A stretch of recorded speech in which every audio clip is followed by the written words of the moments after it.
Good morning, everyone, and welcome to Urban Update. I'm Byron Barnett. Happy Hanukkah and Merry Christmas, everyone. On the show today, a very special show as we honor these two sacred days with an interesting look at a local couple who has been married for 53 years. He's Catholic and she's Jewish. We'll hear their stories later on. Also this morning, Catholic TV, America's oldest Catholic television network, serving a specific purpose, especially on a day like today. But up first, a history-making announcement that made headlines just a couple of years ago when Lila Kagedan became the first female to have the title of rabbi in an Orthodox Jewish congregation. The 35-year-old Canadian-born Jewish woman became an instant trailblazer. She is she's currently at the Walnut Street Synagogue in Chelsea, and in being the first woman Orthodox rabbi hired by a synagogue, she has also become a beacon of hope for many Jewish women who aspire for a more prominent role in their faith. Rabbi Kagedan also has an interesting local connection to tell us more about that, and also about her journey. We have Rabbi Lila Kagedan in the studio this morning.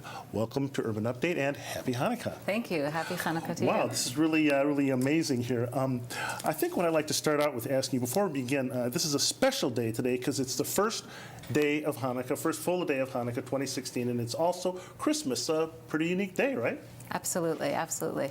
Wow, as I mentioned earlier this year, or actually it was in 2015, you became the first female clergy member to preside in an Orthodox synagogue while using the title rabbi.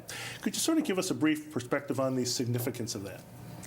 I think Jewish women have been assuming leadership roles for many, many years, centuries even. We have plenty of role models of Jewish women throughout our tradition. And the natural evolution, I think, of educating Jewish women is that Jewish women will enter the rabbinate. Now, the idea of a female rabbi wasn't immediately accepted by everyone in the Orthodox Judaism, and there's been some resistance. Can you talk about that a little bit, and how do you respond to these detractors? There has been some resistance. There's been some pushback. I think that it's difficult to adjust to that which is new, that which looks different and seems different. But really, as I said before, I do believe this is the natural evolution of leadership in the Jewish community. And I try to stay positive and really just do my work. Sounds like you're saying you're the first, but you don't think you'll be the last. I don't think so. You say this is a very important step forward for Jewish women. Talk about that a little more. I think that the Jewish community needs leadership wherever they can find it. And discounting 50% of the community would not be in service to the ultimate goals of the Jewish community.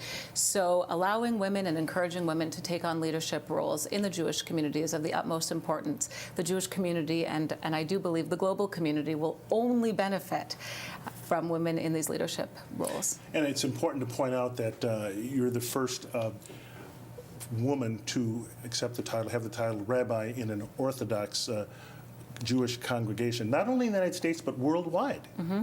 That I mean, that the magnitude of that. I guess, how does that hit you? It's just not like you're like an international celebrity almost. Well, a celebrity of sorts. There have been women who have been ordained in the Orthodox tradition, and I look up to all of them. I really am standing on the shoulders of giants, of the women who came before me in the conservative tradition of Judaism, Reform tradition, Reconstructionist, and even my Orthodox colleagues who decided to receive ordination prior to me as well. I understand that this has always been your dream to become a rabbi, even when you were a little girl. Talk to me about how people reacted to this as you were growing up.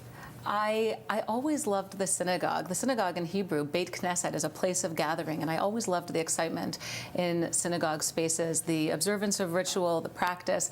And I looked up to rabbis. I looked up to rabbis as educators, as spiritual leaders, as people who ushered you through the most difficult times of life, but also celebrated with you.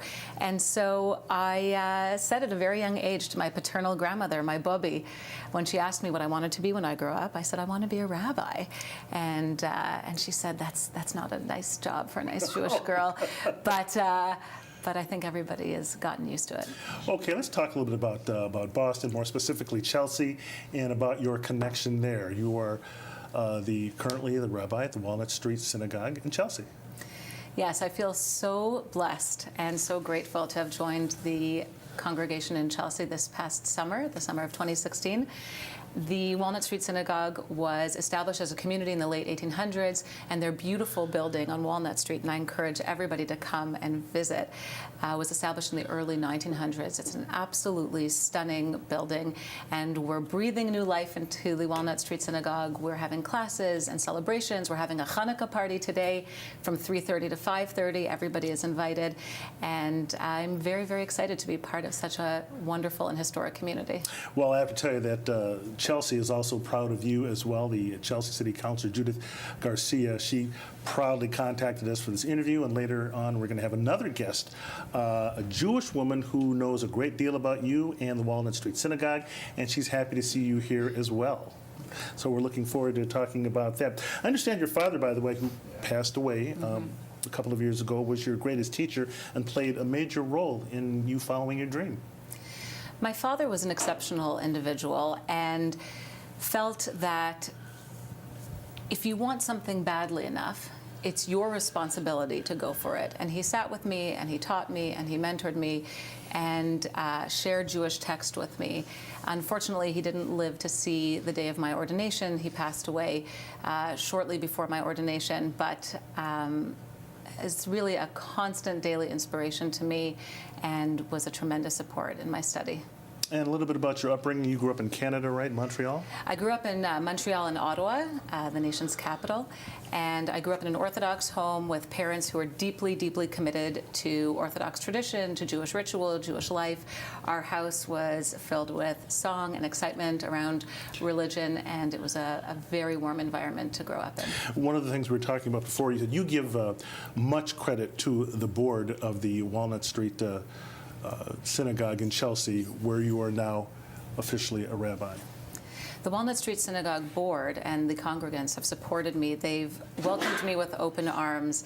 They were very courageous in their hire, and I feel very, very blessed to serve this community. I guess finally, on a day like today, any words of encouragement on this sacred day, of peace and encouragement, particularly in the times we're living in now? We're living in times now where there is anxiety. I think there's unrest. And I encourage people to focus really on what connects us rather than what divides us on a day like today. Okay, and the very last thing, you had a choice to use the title rabbi. Tell me about that a little bit. That was your choice? The rabbinical school that I graduated from, Yeshivat Maharat, ordains women as Orthodox rabbis, and they encourage women to take the title that makes the most sense for them moving forward. So some women have taken on the title Rabbah or Maharat, which is a feminized version of rabbi, and an acronym describing the work that an ordained woman has done, and I took the title rabbi. Okay, all right. Rabbi Lila Kagedan, Walnut Street Synagogue in Chelsea, thanks for coming in on this very special day. Happy Hanukkah, and have a great rest of the day with your activities at the synagogue. Thank you very much. Okay, when we come back, using the power of technology to connect people of faith with the oldest Catholic television network in the country. Details on that coming right up here on Urban Update.